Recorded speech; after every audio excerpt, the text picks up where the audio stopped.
आइए काशिफ यगामी से सुनते हैं ओरोची की पहली मौत का वाकया। शानदार, बेहतरीन। तो अस्सलाम वालेकुम नाजरीन, मज़ीद काशिफ यगामी साहब से हम ये पूछते हैं ओरोची के बारे में और तलवार के बारे में। तो आज हम इसी मौजू पर गुफ्तगू करेंगे। तो हम काशिफ यगामी से पूछते हैं, जी काशिफ भाई कैसे हैं आप? मज़ीद ओरोची के बारे में कुछ। ओरोची के बारे में मैं इतना ही कहना चाहूँगा कि ये हज़ारों साल 1800 साल पुरानी कहानी है और इसका ताल्लुक़ इससे है कि ये बलि का चक्कर है। ओरोची को बलि चाहिए होती थी, एक खूबसूरत लड़की चाहिए होती थी, कम उम्र, नौ-उम्र या कुंवारी लड़की। तो वो लड़की उनको चाहिए होती थी। तो वो एक गाँव पर उन्होंने कब्ज़ा कर लिया था जहाँ पर बहुत खूबसूरत औरतें या लड़कियाँ होती थी। तो वो वहाँ डिमांड करते थे ओरोची, ये बहुत बड़े जायंट थे, इनका कोई मुकाबला नहीं कर सकता, इन्हें कोई मार नहीं सकता।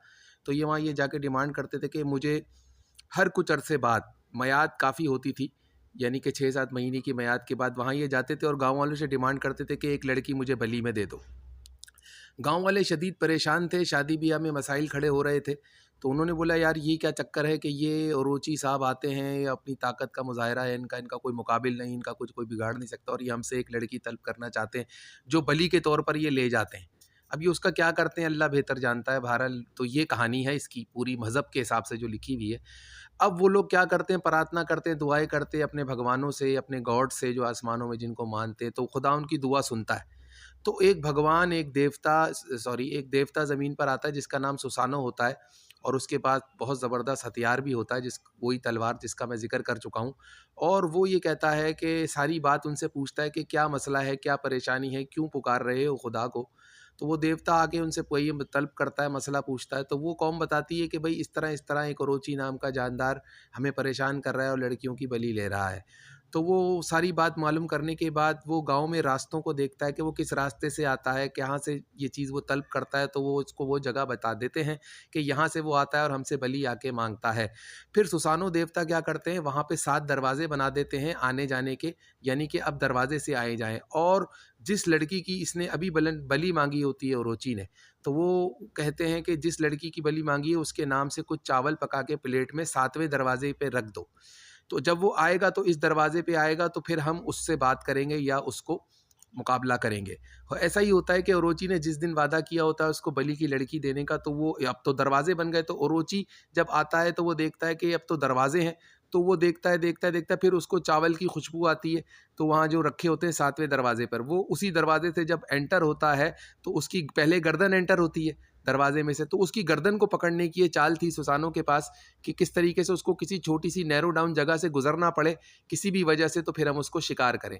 तो फिर जैसे ही वो उस दरवाज़े से अंदर आता है चावल की खुशबू सूंघता हुआ और अपनी बलि की लड़की लेने के लिए, तो फिर वो क्या होता है कि सुसानो उसकी उसी वक़्त गर्दन काट देते हैं और या उस पर हमला कर देते हैं। इस तरह वो उस वक़्त बेहोश हो जाता है या मरने की हालत में आ जाता है। तो इस तरीके से गाँव वालों की इस बलि से जान छूट जाती है और वो इतने खुश होते हैं कि यार हमारी तो आपने हमारी जान छुड़ा दी। अब ये विरासत वो चाहते हैं कि ये हथियार जो आप लाए हैं, ये जो चीज़ें आप लाए जिससे आज ओरोची हलाक हुआ और हमारी जान छूटी, ये हमें विरासत में मिल जाए, या इस तरह की बात भी उनसे करते हैं। लेकिन फ़िलहाल ये मामला अभी पसे-परदा ही रखते हैं।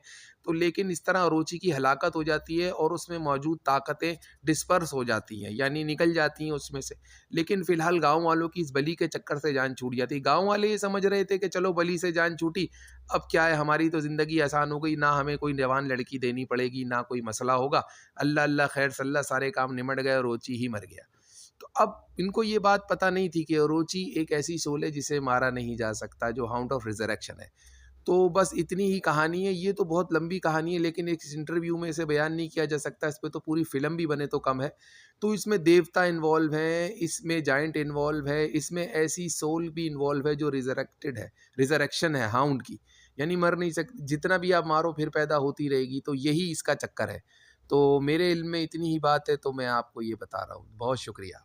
ये कि मैं ये बात बताना थोड़ा-सा रह गई बीच में कि चावल जो उन्होंने पकाए थे, उसपे एक जानवर का खून भी डाला गया था।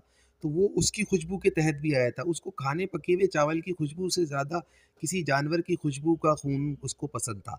तो वो भी उस चावल के आस-पास छिड़का गया था। मेरे हिसाब से किताबों में अनुसार और स्टोरियों के अनुसार जो भी मैंने पढ़ी है उसमें कि वो किसी बहुत बड़े जाइंट बनमानस का खून था जिसकी वजह से ओरोची उस दरवाज़े में उस खुशबू को पीछे उस दरवाज़े से निकला।